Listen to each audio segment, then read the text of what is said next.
Good evening students. आज हम probability का चैप्टर स्टार्ट करने जा रहे हैं। प्रोबेबिलिटी के लिए छोटी छोटी सी दो चार बातें बता रहा हूँ जो बेसिक कॉन्सेप्ट में आती हैं। प्रोबेबिलिटी का फॉर्मूला तो हमें 9th में सिखा दिया जाता है, number of favourable outcomes upon में total possible outcomes. Number of favourable outcomes upon में टोटल पॉसिबल आउटकम्स। किसी भी इवेंट की प्रोबेबिलिटी 0 कब होती है? जब वो इम्पॉसिबल इवेंट होता है।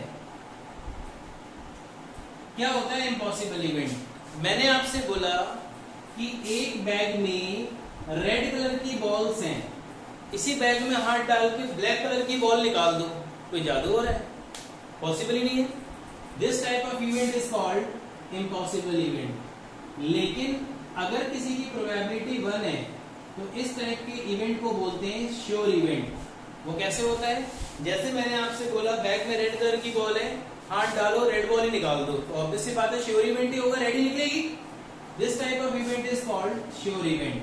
प्रोबेबिलिटी के आंसर हमेशा 0 और 1 के बीच में लाई करते हैं। प्रोबेबिलिटी का आंसर 0 से छोटा यानी कि माइनस में नहीं हो सकता और 1 से बड़ा नहीं हो सकता, हमेशा 0 और 1 के बीच में इंक्लूडिंग 0 और 1 हमेशा लाई करेगा। तो यहाँ कुछ फिलअप्स दिए हुए हैं इन्हीं के ऊपर।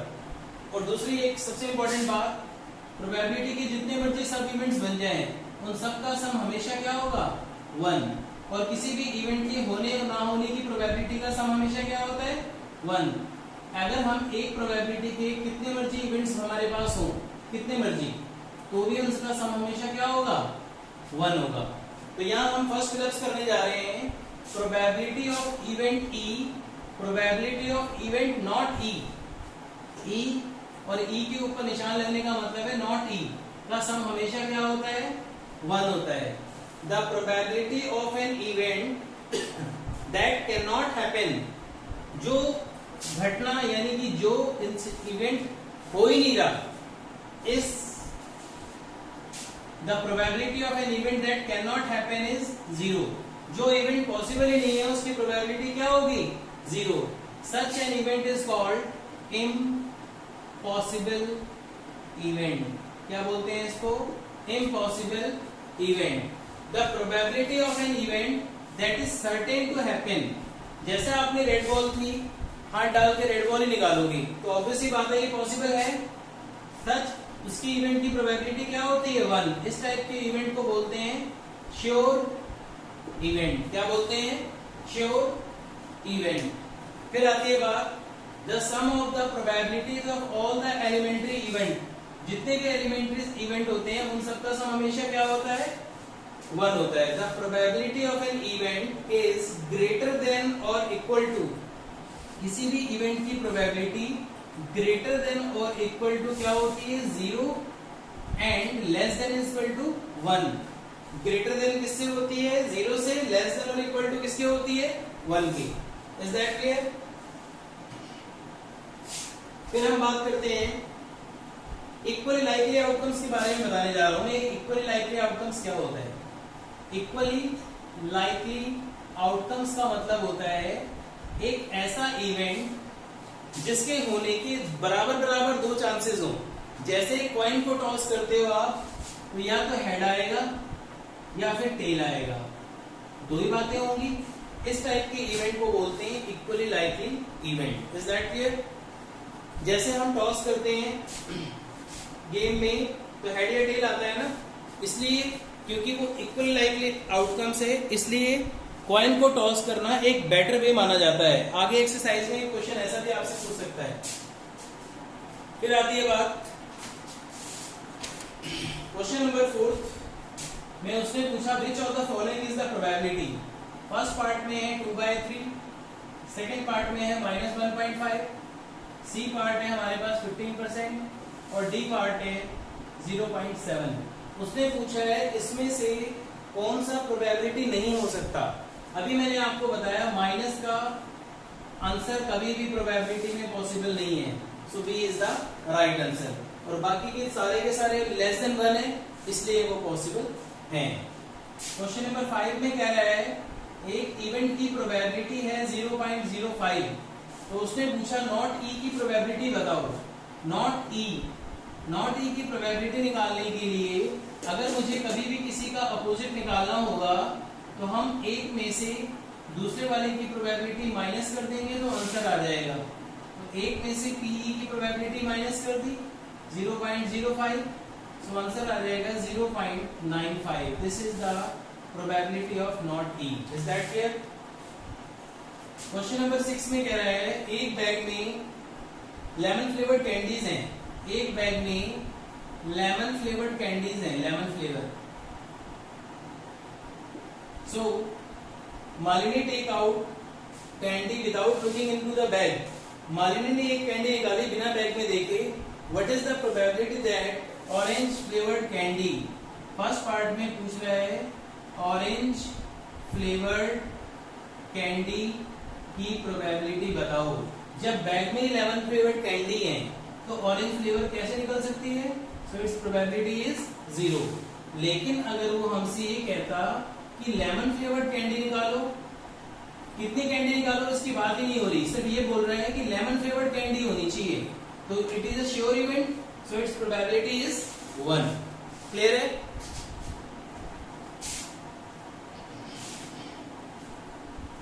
क्वेश्चन नंबर 7 में कह रहा है it is given that 3 student having the same birthday, the greater कह रहा है group of 3 student, the probability of 2 student not having the same birthday. 2 student का सेम बर्थडे ना होने की प्रोबेबिलिटी दे रखी है 0.992। तो पूछ रहा है what is the probability 2 student having the same birthday. तो दोनों के सेम बर्थडे होने के चांस बताओ। हमने आपको ये एक ऐसा फॉर्मूला बता दिया है, अगर किसी इवेंट, मान लो आपसे टीचर ने पूछा एक बच्चे के फेल होने की प्रोबेबिलिटी 4/5 है, फेल होने की 4/5 है, तो पास होने की बताओ। तो आपको कुछ नया नहीं करना है, आपको उसको एक में से माइनस कर देना है। तो जो भी सॉल्व करने के बाद आएगा, अगर ये फेल करने की है तो ये प्रोबेबिलिटी पास करने की होगी, अगर ये पास होने की है तो ये फेल होने की। यानी कि जब भी हमें किसी का अपोजिट निकालना होगा तो 1 में से आपको उसको माइनस करना है। Is that clear? तो यहाँ पे भी वही बात हो रही है, 2 स्टूडेंट का सेम बर्थडे ना होने की प्रोबेबिलिटी दे रखी है, उसने पूछी है होने की बताओ। तो एक में से माइनस करने के बाद it's result is 0.008। Is that clear? Question number 8 में कह रहे हैं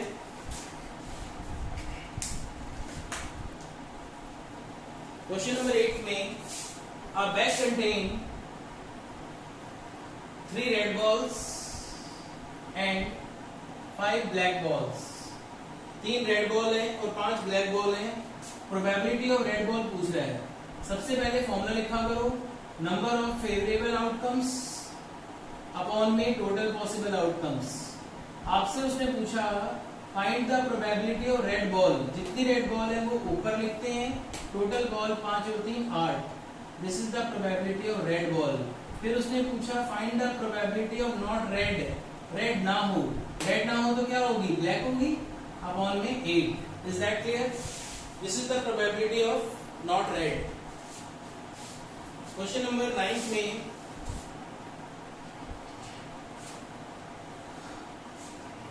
क्वेश्चन में कह रहा है एक बॉक्स में 5 रेड, ये क्वेश्चन आप लोग खुद कर लेंगे, क्वेश्चन नंबर 10 करा रहा हूँ, 9 और 8 सेम था।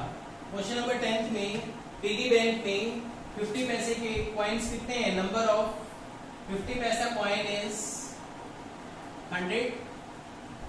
Number of 1 rupees coin, number of 1 rupees coin कितने हैं हमारे पास? 50। नंबर ऑफ 2 रुपीज कॉइन कितने हैं? ये रुपीज का सिंबल आजकल आगे लगने लग गया है। और नंबर ऑफ 5 रुपीज कॉइन कितने हैं? It is 10।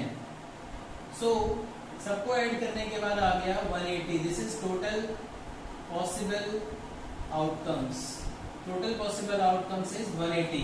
पूछा गया है इसने find the probability of will be 50 पैसा कॉइन। 50 पैसे के कॉइन की प्रोबेबिलिटी फाइंड करनी है। 50 पैसे के कॉइन कितने हैं? It is 100। और टोटल कॉइन कितने हैं? It is 180। So result is 10/18। Is that clear? फिर पूछा है सेकंड पार्ट में will not be a 5 rupees coin, will not be a 5 rupees coin, 5 रुपए का कॉइन ना हो। जो ना हो उसकी बात ही मत करो, और जो बच गए उसको ले लो। 5 रुपए का कॉइन नहीं होना चाहिए, बाकी तो सब हो ही सकते हैं। So it's result is 170 upon में 180। So answer is 17/18। Is that clear? Question number 9 में कह रहा है, 9 बोल रहा हूं, sorry 11। Gopi buy a fish from a shop for his aquarium. इसमें मेल फिश कितनी है? मेल फिश है 5 और फीमेल फिश है 8। जब हमने इनको ऐड किया तो टोटल पॉसिबल आउटकम आ गया 13। उसने पूछा find the probability of male fish. Male fish की प्रोबेबिलिटी बताओ। तो मेल फिश है 5, टोटल फिश है 13। So it's probability is 5/13। Is that clear? Next question में कह रहे हैं, क्वेश्चन नंबर 12 में, a game of chance consisting of spinning a rope. आपको एक सर्कल दिया हुआ है जिसको हम स्पिन कर रहे हैं। इसके अकॉर्डिंग हमने इसके अंदर नंबर लिखे और एरो लगाया। आपसे उसने पूछा फाइंड द प्रोबेबिलिटी ऑफ 8 आने के चांस बताओ। 8 आने का एक ही चांस है, तो टोटल चांस कितने हैं? 8। So probability is 1/8। फिर पूछ रहा है ऑड नंबर आने के चांस बताओ। ऑड नंबर आपको पता है ऑड नंबर कौन कौन से होते हैं? 1, 3, 5, 7। 4 ऑड नंबर हैं out of 8। So probability is 4/8। Third part में कह रहे हैं a number greater than 2। A number greater than 2, जो नंबर 2 से बड़े हों। 2 से बड़ा 1, 2, 3, 4, 5, 6। So number greater than 2 is 6/8। Last part में पूछा है number less than 9। Number less than 9, जो नंबर 9 से छोटे हों। 9 से छोटे तो सारे ही हैं।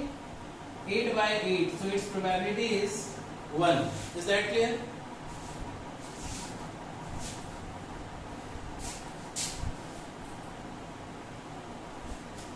क्वेश्चन नंबर 13 में कह रहे हैं a dice is thrown once. जब भी डाइस की बात होती है मैं स्टूडेंट्स को सिखाता हूं, बेटा बेसिक फॉर्मूला होता है 6 की पावर n। अगर आप डाइस को एक बार थ्रो करेंगे तो टोटल पॉसिबल आउटकम 6 होंगे। अगर 2 बार थ्रो करेंगे तो 36 होंगे।